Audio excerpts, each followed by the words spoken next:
아까 제가 이재명 후보의 여러 가지 재판, 지금 5개나 받는 재판과 또 주변 인물이 많이 사망을 하는 그런 참사가 있었는데, 성남시장하고 경기도지사밖에 안 했는데 이 정도인데, 앞으로 대통령이 돼서 그런 많은 권한을 가지고 개발도 하고 각종 사업도 하고 주변에 많은 사람들이 있을 건데, 과연 국민들이 불안해하는 거는 이런 분이 성남시장 할 때 조그마한 대장동 하나 개발하는데도 이 정도 수천억의 의혹이 생기고 무수한 사람들이 재판받고 온 나라를 뒤흔들었는데, 또 본인은 그게 당군 일에 제일 잘하는 개발이라고 이렇게 한때 말한 적이 있어요.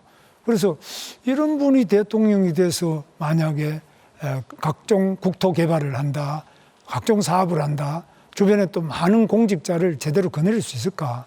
또 이재명 후보는 성남시장이나 또 경기도지사를 할 때도 뭐 제가 할 때는 굉장히 깨끗하게 해서 청렴도를 전국 1위로까지 오르는데, 이재명 후보는 그걸 또 상당히 부패한 이 경기도 또 성남시로 만들어버리고, 부패 정도가 아니라 역사상 이렇게 정말 아수라라는 영화에 나와 있는 것처럼, 그게 이 아수라라는 영화가 정말 성남시를 딱 상징하는 그런 영화입니다.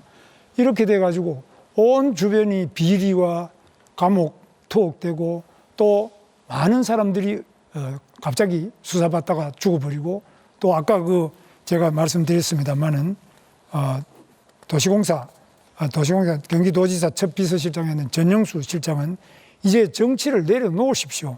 더 이상 희생은 없어야 하지 않겠습니까? 이런 이야기에 대해서 저는 굉장히 가슴 아프게 생각하는데, 어떻게 보십니까? 이래가지고 어떻게 대통령 해가지고 제대로 할 수 있는지, 지금이라도 저는 사퇴하시는 것이 맞지 않느냐 이렇게 보는데 어떻습니까? 네, 전혀 근거 없는 일방적인 주장 잘 들었습니다. 검찰이 없는 사건 만들려고 강압 수사를 심하게 하니까 그 사람들이 괴로워서 그렇게 된 거 아닙니까? 저에 대해서 구체적 증거를 하나라도 대보십시오. 제가 부정부패를 저질렀는지. 저는 업자를 만난 일도 없고 그들이 커피 한 잔 얻어먹은 일이 없어요. 그 사람들이 사망한 것은 그 검찰의 가혹한 그 압박 수사 때문이죠. 그 돌아가신 분들은 정말로 가슴 아프게 생각합니다. 이제 시간이 다 됐는데, 지금 보세요. 그런 식으로 지금 보면 법인카드 문제든지 여러 가지가 이미 유죄 판결이 다 났고, 또 대북 송금만 하더라도 그 부지사, 이화영 부지사가 지금 7년 8개월 받았잖아요. 감옥에 앉아가 있고, 다 지금 현재 유죄 판결을 받아가지고 있는데 증거가 하나도 없다. 그럼 무슨 증거를 원하십니까? 그동안 검찰의 공소장이다, 재판의 판결문이다, 유죄 판결이 다 나가지고 많은 사람들이 이 오죽하면 전영수 경기도지사 첫 비서실장은 유서에서 그랬습니다. 유서에서 이제 정치를 내려놓으십시오. 더 이상 희생은 없어야 되지 않겠습니까? 이분이 돌아가시면서 괜히 그러면 허위 사실을 유포하겠습니까? 여기에 대해서 저는 이재명 후보가 지금이라도 이 대통령이라는 자리는 엄청나게 윗물 중에 윗물인데, 윗물이 맑아야 아랫물이 맑지. 대통령이 이렇게 부정부패와 온갖 그 의혹을 가지고 재판을 받아야 되는데, 자기 재판은 또 안 받겠다고 전부 재판 중지법을 만들어가지고 다 수도하고, 자기가 하는 여러 가지 것들은 예를 들면 공직선거법상 허위사실 유포죄 이런 거는 아예 그 행위 자체를 없애버리는, 이런 법을 고쳐가지고 내가 지은 죄는 아예 죄목 자체를 없애버리자. 세상 전체에 이런 핵의 망측한 발상을 어떻게 할 수 있냐. 이런 분이 대통령이 된다면 이 나라가 어떻게 되겠냐. 정말 이낙연 대표도 괴물 국가라고 그랬습니다. 괴물 국가. 그래서 이 괴물 국가를 만드는 괴물의 그 우두머리가 바로 이재명 후보 아니냐. 그런 점에서 오죽하면 이낙연 후보가 저를 지지한다고 하겠습니까? 그분이 저를 지지할 때 얼마나 많은 부담이 오겠습니까? 여기에 대해서는 우리 이재명 후보께서 반드시 그 답을 해야 된다. 이걸 돌려가서 안 되잖아요. 근데 또 형님도 그렇지 않습니까? 이재명 후보 형님께서 정신병원에 강제 입원하려고 그러다가 우리 구성숙 우리 보건소장도 잘 아실 거예요. 그런 분들이 다 그냥 안 된다고 했는데, 그래 무리하게 하다가 결국은 형님 돌아가셨죠.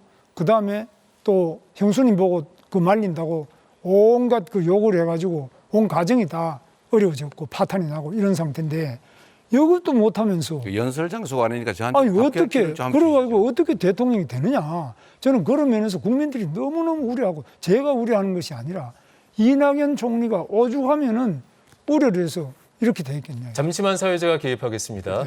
지금 이재명 후보에게 30초 답변 기회를 드려야 되고 2명 이상과 토론을 해야 되기 때문에 먼저 빨리 답변- 답변을 듣고 질문 하나를 하도록 하겠습니다. 이재명 후보 답하시죠. 네, 저한테 부정부패 이미지를 씌우려고 노력하시는데 제가 그거 하나 물어보겠습니다.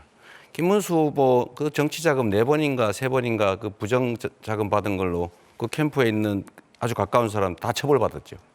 그렇죠. 그의 부정수지 그 받은 부정해서 수급한 정치자금이 4억이 넘던데 그거 본인은 몰랐다는 이유로 다 처벌을 면했지 않습니까? 본인이 진짜 뭐- 몰랐어요. 그럼 부하들이 다 그 책임을 지면 그 김문수 후보님 주장에 의하면 연대 책임으로 당연히 책임을 져야 되는 거 아닙니까?